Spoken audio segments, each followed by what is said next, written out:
Yes. It's pretty amazing to be speaking to you. Thank you for calling me. Thank you, my friend. Yeah, so I just wanted to ask you if you could make some videos talking about the Islamic invasions of Africa and all the terrible things that Muslims did to African people, because it's very unknown. Whilst everyone talks about how Europeans conquered Africa and stole all the resources, no one talks about how the Muslims were doing that 1,400 years, or at least 1,000 years before the Europeans came, and how it was very much Islamic, whereas when Europeans came, they were typically atheists. They didn't follow Christianity at all. But in Islam, it specifically teaches them to invade people's countries, just like they did, obviously, to your people as well, to the non-Muslim Arabs. So if you could make a video just talking about the racism in Islam, specifically as it relates to sub-Saharan Africans, but all of Africa, if you can, I mean, that would be great. Sure. Well, first of all the slaves are bought by the Western, are bought from the Arab. Yes, yes, that's true. The one who controlled North Africa, all of it, this is the gate of the slavery. Libya, Algeria, Morocco, Tunisia. So, but the liberals, because they hate Christianity, so they focus on the Western, and when they focus on the Western, they focus on Christians, Christians, not the Western. That's very true. Yes. But the fact is, every single slave was captured and sold by the Muslims. Yes, and there is something you can search for. It's called the Revolution of the Zinj. Let me see. That was in Iraq. That was in Iraq, exactly. So I spoke about it before. The Revolution of the Zinj, proving to us how ugly it was, the slavery, to the point that Zinj mean the black people, Yeah. It is the N word in English. I don't want to say it. So thank you. The Revolution of the Zinj, you can search it. Let me put it in the screen. The number of black people became so big, so huge, to the point their cities totally are black African slaves. There's no white people live there. No white people live there. Okay. And this is as you see it in the map. So. And then, because they became a huge in number, they decide to make a revolution. They became they can make an army. This is how big they are as number. And then you ask yourself, okay, as long as they have a lot of black people in Iraq, in Syria, slave, what happened to them? Where are they? They killed them all. Yeah, very good point. Okay, the American, they brought slaves. The Western, they brought slaves. Okay. But now in America we have 10% black African American, and they are equal to us in citizenship, and we love them. So what happened to the black who've been brought as slaves by hundreds of thousands to the Middle East? Where'd they go? Yeah, very good point. What is the black people of Iraq? They are gone. They killed them all. So what happened to did they lose the rebellion or the revolution? They lose, for sure. They will lose. I mean, the majority are Arab. They are white people, and the black are minority. They are not from there. They are slaves brought there, and they killed them all. Okay. Yeah. So that's why we don't see them in those countries anymore. No black people there. At least not many. Very few of them. No, there's no black people. Like I grew up in the Middle East. Where is the black people? You might find some dark color, like in Egypt, like in Nubia, but those are not from the slaves. Those are from that area. Remember, Egypt is part of Africa anyway. I mean, so like they extended their borders because the British, they decide to make Egypt borders as we see it today. So those are not really part from Egypt. So you might find like a black in Saudi Arabia. Those are slaves who they are not killed because they do not make a revolution. Asking for freedom. But obviously, anyone can go and read and educate himself, and you will see that nobody did own slaves. The caliphate, they used to have tens of thousands of just belly dancers in their palaces. Muhammad himself, he have a lot of slaves. He received women as gift and men as gifts. Yeah, that's very true. Right. Yeah, I was also just thinking about the fact that it's not only that the Muslims of the past did it, you know, the North African, they call them Arabs, but it's also the African Muslims now today, the black people who are following Islam are still destroying Africa. And you see it in Nigeria where, you know, the Christians are being killed all the time. You see it just all over the African continent. Wherever there's Muslims, they're fighting just look for the countries in Africa that are at war, where there's civil wars, etc. And it's always the Muslims against the Christians. Yeah, every week we hear about a massacre, like attacking a marketplace, a grocery store in Africa, slaughtering people. That is Islam. Nothing changed. Yeah. The only thing changed is the weapon. Yeah. Now they use their car bombs and stuff, whereas before they had to use swords. But it's the same thing, and it's quite sad because, you know, these people, sometimes the African Muslims, they have got this superiority thing, just like the rest of the Muslims, where they think that they are superior because they maybe have 1% Arab DNA or something, but they look like a black person to everybody else. Islam is a religion of supremacists. You know, they think they are higher than. The Quran says that. You know, the Quran says that the non-Muslims are najis, filthy, and Muslims are you know, they are clean. Yeah. Yeah. All right. Well, my friend, so thank you for that. And could I just say one other thing? If you could please make a video not only on the racism in Islam, especially to black people and just to Africans, and just the supremacy, like, you know, they even invaded the other Middle Easterners and did the worst things in the world to the Middle Easterners who were not Muslims, especially the Christian Middle Easterners. But if you could make a video as well on how we address this Sahih, Daif, Hassan, how we address the hadith when they're saying that, you know, they come with these stories and they just reject everything, even if it says Sahih, and they'll say, oh no, it's Daif. But even if it's Daif, but Shia and Sunni, they accept it. They're the ones that they don't accept, they'll call Maldu.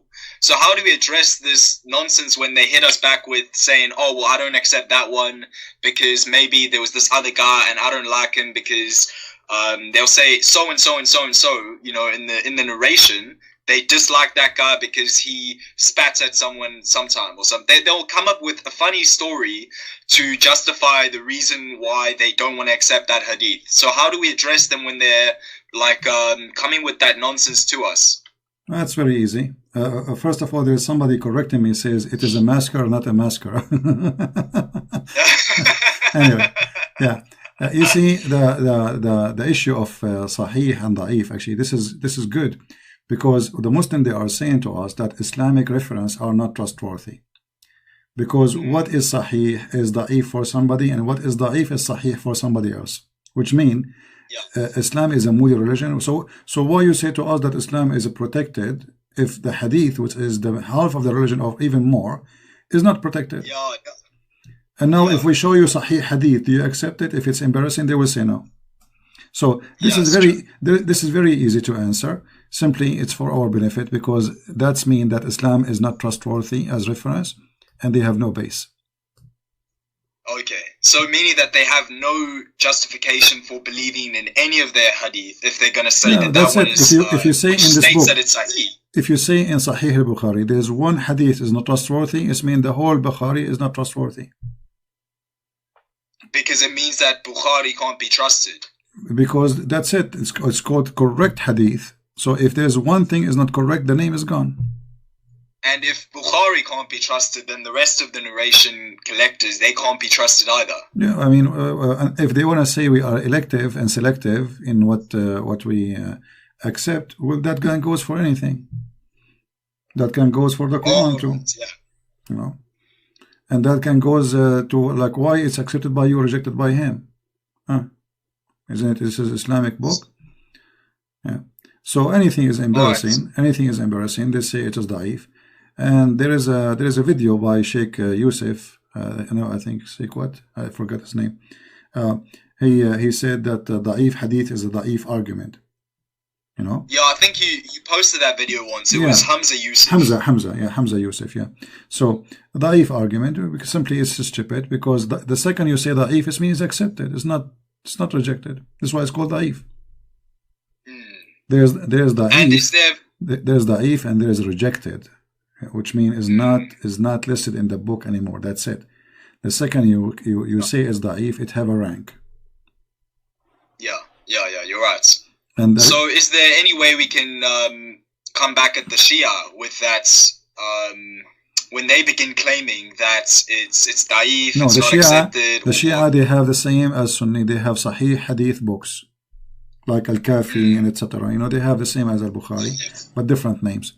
But the Shia they play games the same as the Sunni. So let us say you have to live with it. You know, play the game they play. You know, you have to play their game. So tell them, like, okay, what book you accept, which hadith you accept, which hadith you refuse. Yes. So and then okay. But try always to make the Muslim, as an example, there was a hadith about gays in the house of the Prophet. You know? And if I read the hadith, the Muslim, they will reject it. They will say, you're a liar, that's not true. So I said, okay, the Prophet, he's a very hateful for the gays, etc. And I'm waiting for a Muslim to quote that hadith for me, you know.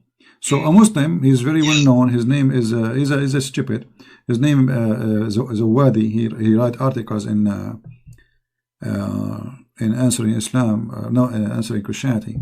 Anyway, this guy, he got excited. He took the microphone. Oh, yeah, I've seen that website. It's so stupid, and it really annoys me that Google always brings it up. If you ever search anything, Google clearly is favoring the Mohammedans, and they'll bring them up at the first top of the site, you know? Yeah, those guys, they ask the owner, the idiot who owned the website, who I smashed him easy, to take all the articles because they are full of mistakes. They themselves, the one who wrote the articles, they ask him to take it down because it's full of mistakes. Anyway, so this guy, he got excited. He said, Christian Prince, I'm going to get you busted. I said, well, how? You get me busted, man? You cannot. He said, okay, I will show you a hadith that the Prophet, he don't hate the gays. Okay, so show me. And I was saying to myself, please quote that hadith, you know. So he right away, he start reading the hadith. And when he arrived where it says that the gay was in the house of the Prophet, he hang up. You know, because this is not what he want to quote for me, you know. But if I quote before he start, I said, okay, he start reading it. I said, is that the hadith number, etc.? He said, yes. I said, but this is da'if, isn't it? He said, no, this is sahih. This is sahih. You know. So if I say to him, if I say to him from the beginning, this is the sahih, he will say is da'if. You know. Yeah, but because, especially with you, because they know that you know their religion better than anybody has ever known the religion. So. the second they feel that I'm going to use it, they go in the defend mode. But now supposedly he is the one who chose it, he is the one who want to use it, and supposedly I am the one who trying to say no, it's not accepted. And said so. I said, but this is da'if, isn't it? He said, no, it's not da'if. Christian Prince, don't lie. It is sahih. It is sahih. I said, okay, sahih, guys, be my witnesses. Sahih, read it. Okay, read it to the end. Read it to the end. When he arrived to the end, he hang up. Yeah. This is how it works. Yeah, especially there was a Shia guy who called you, and it was about the rooster. He calls you, he wants to challenge you a little bit, and I think it was on Christmas or something last year, or maybe Christmas 2 years ago. But he calls you up, and he's a Shia. He's talking, we Shia, etc. And at first he says he accepts Al-Kafi. And then he changes his mind, and then, because you showed him the hadith saying that there was a rooster general or something hilarious like that. Yeah. And he was a Muslim rooster. And he was a general, and then the guy just simply made it up. He made up a book reference. He made up a couple of book references just lying. Well, do you remember that? Well, I don't know. It's hard for me to remember. I mean, do you know how many Muslims I talked to in my life? Yeah. So for you might remember it. For and me, the thing is, so many of them are dishonest. So it's like you've got all these dishonest Abduls in your mind. 99% are dishonest, because this is the only way to defend Islam. Yeah, the only way to defend Islam is to deny, to go in denial, and to accuse me to be a liar. Yeah. In the best scenario, they accuse the scholars to be liars. You know, the scholar himself is a liar. Yeah. So basically, in terms of the hadith, when they try to say that, it's not sahih, and then I won't accept it, etc., or even maybe they'll say it's maudu, it's a fabricated hadith, and they have no references. All they have is just one sheikh has said this, that it's supposedly a Maudu hadith. How do we combat that again? Do we just say, okay, well, your religion, everyone is uncertain. This guy's saying it's Sahih. The other one is saying that it's Maudu. Let us do this.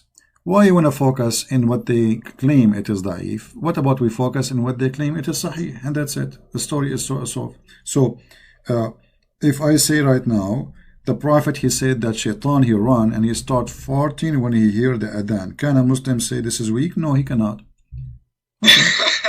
So do you accept this one? It's very embarrassing. So, there's millions of things you can get them busted with what they call Sahih already.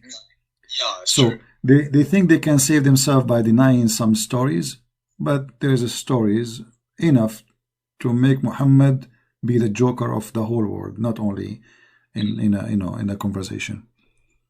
All right. Anyway, my friend, thank you very much for calling. Yeah. Anything else? We have to try trap them, just like you trap them and say, okay, do you accept Sunan Abu Dawood?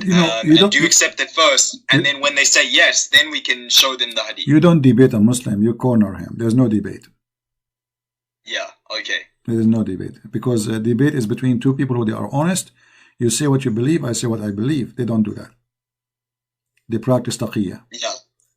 Yeah, exactly. All right, thank you so much, Christian Prince, for calling me. That was, I'm shocked and amazed, and I'm very appreciative that you called me. You're doing great work, and I see Muslims leaving Islam every day, many of them acknowledging that Jesus is God. So thank you for that.